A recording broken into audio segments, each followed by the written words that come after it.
আসসালামু আলাইকুম রহমতুল্লাহি ওয়া বারাকাতুহু। Welcome back to my channel. তো ভিউয়ার্স, আজকে আবারও আপনাদের মাঝে একটা বশীকরণ তাবিজ নিয়ে আলোচনা করব। তো আজকে যে তাবিজটা নিয়ে আলোচনা করব, এটা একটা নারী অথবা পুরুষ বশীকরণ তাবিজ এবং কুফরি তাবিজ বা ল্যাংটা কুফরিও বলতে পারে। এই তাবিজটা প্রয়োগ করার মাধ্যমে একজন মেয়ে অথবা ছেলেকে আপনি 3 দিনের ভিতরে আপনার জন্য পাগল বানাইতে পারবেন। এক কথায় আপনার গোলাম বানাইতে পারবেন। আপনি পাত্তা তাকে আপনি যা বলবেন সে জন্য তাবিজটা করবেন, সে মেয়ে আপনার জন্য দিওয়ানা হবে। এক কথায় আপনি তাকে হুকুম করবেন, সে পালন করবে। আপনার নিজের ওয়াইফ যদি মতো আপনার অবাধ্য থাকে, অন্য জায়গায় পরকীয়া হোক, আপনার প্রেমিক, তার জন্য তাবিজটা করবেন, দেখবেন সেই স্ত্রী আপনার এমন বাধ্য হয়ে যাবে, তাকে যা হুকুম করাবে তাই শুনবে। এটা কিন্তু সেম একই পর্যায়ে কোনো স্ত্রী কিন্তু তার স্বামীর জন্য করতে পারবে, নিজের স্বামীর জন্য কিন্তু একজন স্ত্রী করতে পারবে। মানে মেয়ে ছেলের জন্য করতে পারবে, ছেলে আবার মেয়ের জন্য করতে পারবে। দূরে অথবা কাছে যে কোনো জায়গা ব্যক্তিকে আপনি দেওয়ানা বানাইতে পারবেন এই তাবিজটার মাধ্যমে। কিন্তু কথা হচ্ছে, এগুলার তাবিজের অনেক নিয়ম আছে। কুফরি ইহুদি বিদ্যা এগুলো আমরা মুখে শুনি, কিন্তু এগুলো যে কি পরিমাণ জঘন্য আমরা জানি না। কবিরাজি জিনিসগুলো কি জঘন্য না? জঘন্য না। ভালো কবিরাজও আছে, আবার খারাপ কিছু কবিরাজও আছে। এগুলো আপনি বুঝতে হবে।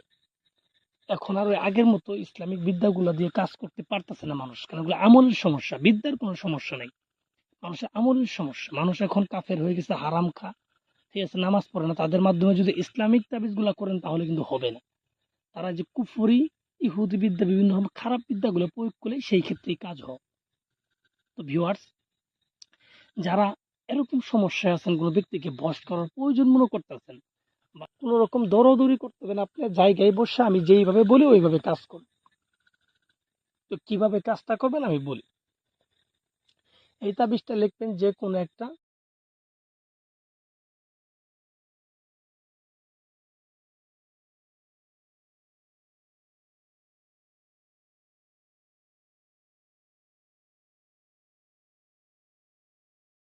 তাবিজটা লিখবেন। তাবিজটা লেখার জন্য আপনার প্রয়োজন পড়বে আপনার নিজের ব্যবহৃত কাপড়। আপনি যদি নিজে অন্য কারোর জন্য করতে চান, তাহলে আপনি নিজে ব্যবহার করা তাবিজ মানে কাপড় লাগবে।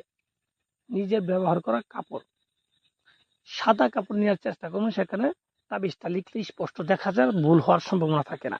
তাই সাদা কাপড় নেবেন, সাদা কাপড়, নিজের ব্যবহার করা সাদা কাপড় নেবেন। একটা কালি বানাবেন, মেশক যখন মিশ্রিত করে একটা কালি বানায়, সেই কালি দ্বারা কাপড় উপরে এই নকশাটা লিখবেন। আমি যেইভাবে লিখছি ঠিক একইভাবে এই নকশাটা লিখবেন।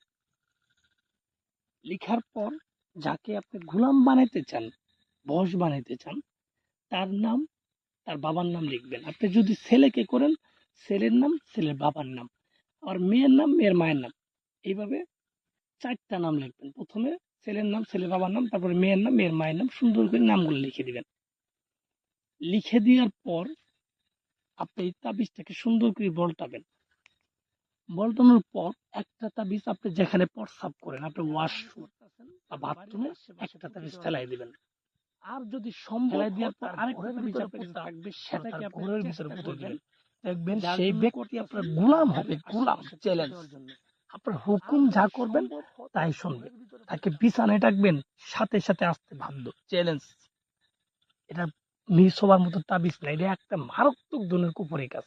আর যারা ইসলাম নিয়ে করেন তারা এই কাজগুলো করবেনই না, কারণ এটা একটা ইসলামিক তাবিজ না, এটা কুফরি তাবিজ। ইসলামের করলে পরে আপনার কুফর হয়ে যাবো।